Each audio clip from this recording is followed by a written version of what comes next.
What's up, Internet? My name is Michael Cook, and this is Blue Giant Media. We're here to help you find, learn, and play the games that you love.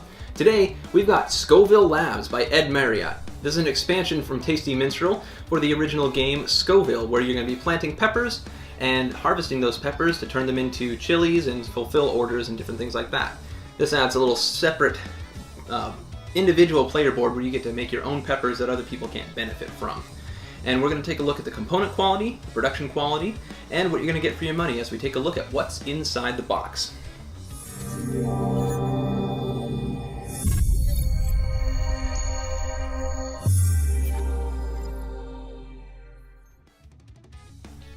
Scoville Labs. This is an expansion that I've been looking forward to playing for quite a while, but just haven't actually gotten around to pulling the trigger on it. Scoville is a really fun game. I really enjoy the theme. It's very different, and the little pepper pieces have always been one of my favorite things about this game. So, looks like we're going to get a whole bunch of more peppers. Not that I had any shortage of them already. So, I actually just have them all mixed together because I just dumped them out. It looks really nice when they're all in one place, but if I had a Plano box, maybe I should get a Plano box for this. It'd actually be a really great game for a Plano box. But as it is, dumping all of these out in one pile, it's pretty easy to just grab the ones you want since they're all easy to see. Unless you're colorblind, I guess then it could be a pretty big issue. But I've never had any issue with it because I'm not, so I guess that's why it hasn't crossed my mind. But that's just me. If it was Ziplocs, I would not want to open the, 10 different Ziplocs for each of the different colors. See, there's 6 primary and secondary colors, plus white, black, brown, and clear. So yeah, that's 10 different kinds of peppers. So I would not want to have to worry about opening 10 separate bags, dumping out the contents, making sure everything's separated and put back into those 10 bags for setup and tear down of the game. For me, just dumping this out all in one go and then piling it all back in, that works just fine for me. So I would say do that or get a Plano box.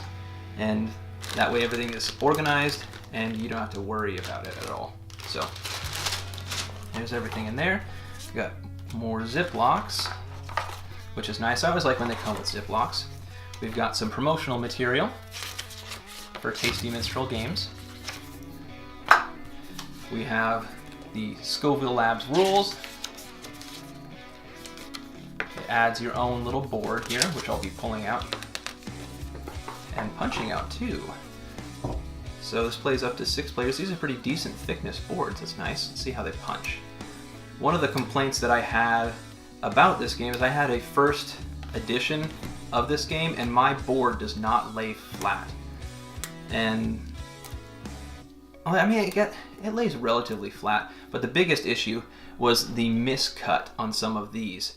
On my main board, some of them the peppers don't want to go in. So one of the nice things about this game is that how satisfying it is to have the peppers sit in these little cutouts. And it just looks so nice, has a great table presence, so it bothers me quite a bit that I can't do that. Oh. Player colors to match. Okay, I'll punch those out here in a minute. Oh, I got some more ghost peppers. So here. I think I might need to get out a bigger Ziploc. This is getting relatively full on me. We've got some multipliers in case, just in case you might somehow actually run out of peppers with all of these. Now you have these multipliers. Let's see how well they punch. They punch nicely. I can punch through a whole stack of them. So wow, they really, I guess I wouldn't be worried about running out so much as maybe I had just a whole bunch of them and I didn't want to have all of them on my board. Maybe I can swap them out. So, and then you also are going to get some extra plant 1 pepper cards, which if you don't use them during the game, they are worth 4 bonus points at the end of the game. So since you are going to have another place to plant peppers, you're going to want to plant peppers more often, so now you have the ability to. Then we have some new player aids. Looks like these have to do primarily with the lab itself, so these do not replace the original ones. Well, I guess they can actually. Yeah, so this is another way for the people who didn't like dealing with the actual grid where you add the different colors. Let me pull this out here. Find one of them. Where did I put those? They're probably at the bottom. Yep. So we had this, which I had no issues with seeing, but I know there were a lot of complaints about it. So here you would have red and red gives you 2 reds. Red and yellow gives you an orange. So you would just take the 2 peppers that you had and find where they meet. I liked that, but for those who don't like looking at that, then you can just see, okay, any of the primary colors with their exact same type is going to give you 2 of that type. And here it shows the breakdown of red and blue gives you purple, so it kind of gives you a different breakdown. So a different way to look at it instead of this, and then there's also 6 of these instead of having 2 of these the original had. I guess it looks like 4 of them. So go ahead and sit those at the bottom. All right. And when we also have some more offer cards. So it looks like there's 6 early and 6 late, or morning and afternoon offer cards. And then some more recipes. There are 12 of these, and one of the fun things about the recipes is that they all have interesting names. So as you get the different peppers, you have the ability to turn them in and score points, but they also have fun names that were mostly made by fans. So this is Grandpa Al's 5-cent chili, Dragon's Delight, the Bunsen Burner, Verde Vidi Vici, so some interesting ones. Phantom Face Punch, yeah, that'd be pretty hot. Okay, now I'll go ahead and punch these out. One nice thing I noticed about these is not only are the backs colored, but the actual pots themselves have player colors on them. So that's a nice little touch.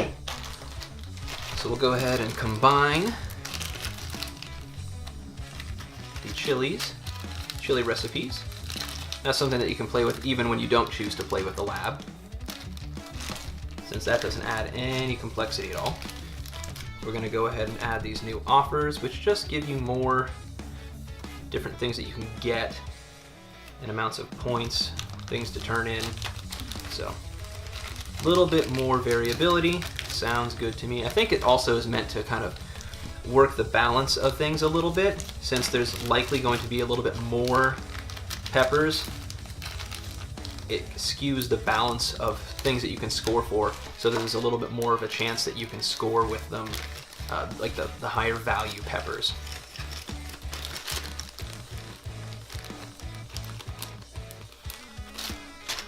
Alright, and there's this nice card that you can use for social media tagging when you win the game. You can get your hashtags on.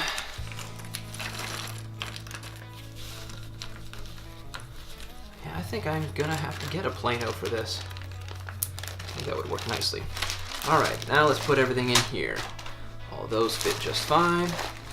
Just sit these in there, set the card and the rules underneath so they don't get messed with.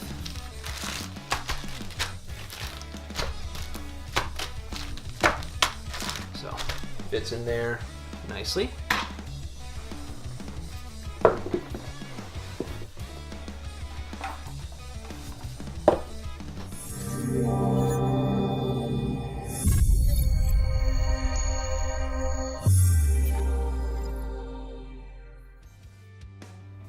And that's what's inside the box of Ed Marriott's Scoville Labs by Tasty Minstrel Games.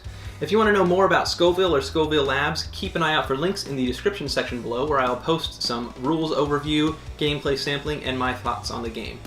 You'll also find a link there to MacronovaGames.com, where you can buy Scoville, Scoville Labs, and many other great games. If there's any other games that you want me to do videos for, or if you just want to know a little bit more about myself, please let me know in the comment section below. I'd love to connect with you in any way, shape, and form. Until next time, I want to thank you so much for watching. Please like, share, and subscribe if you like what you see, and as always, have a wonderful day.